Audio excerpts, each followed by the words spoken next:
ไปตัวเดี๋ยวไปตัวมาอยู่หมดเลย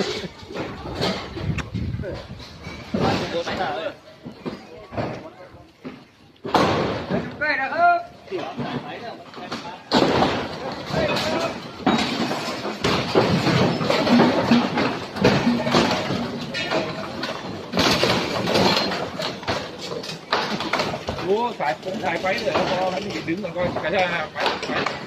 ปแบบนี้แล้วไปแล้วปล่อยลงตึ้งตั้งเหลือได้เนาะ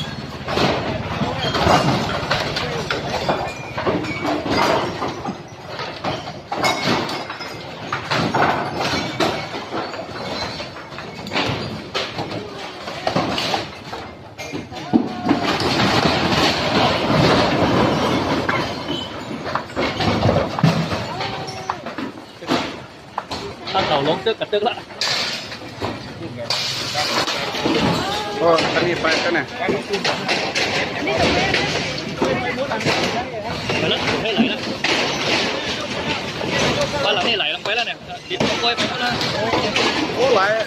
ลเยอะเลยโอ้ไหลไปทั้งหมดเลยมันไหลทั้งแกมเนี่ย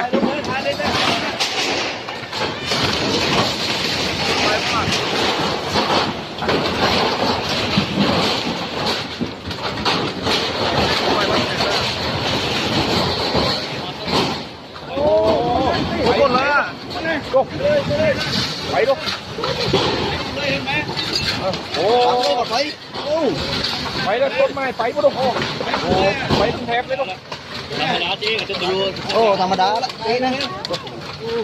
เห็นไหมต้นไม้ดูแล้วโอ้ลูก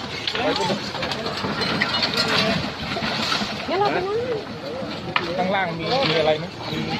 ไม่มีตามข้างล่างไม่มีใช่แต่เมื่อปลาลุ่มตัวไหนเนาะโอ้ยนี่ร้านเราได้กว้างเลยเว้ยตอนนี้ก็แปลงรูปเราขึ้นนี่เอาบันไดลงเข้านั่นนกเกียร์ต้นนี้ไหนไปนะเฮียไปหมดเลยนั่นดีนะหมดน้อยเกือบไปนั่นทางคนยะหมดแล้วกันธรรมดานะนี่หมดแล้วกันโอ้คนไหนไปเห็นละเนี่ยโอ้ตัวนี้นี่เสาไฟนี่บ้านนี่โอ้ไปอยู่อ่ะ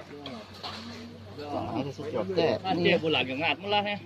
ไปละโอ้มันกำแพงก็ไปแล้วไปได้แล้วนี่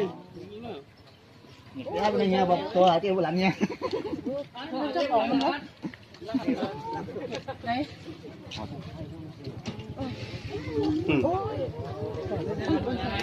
วันนี้ไผ่ยูก้าโอ้คนฟังไหนมันล้มกับพื้นผม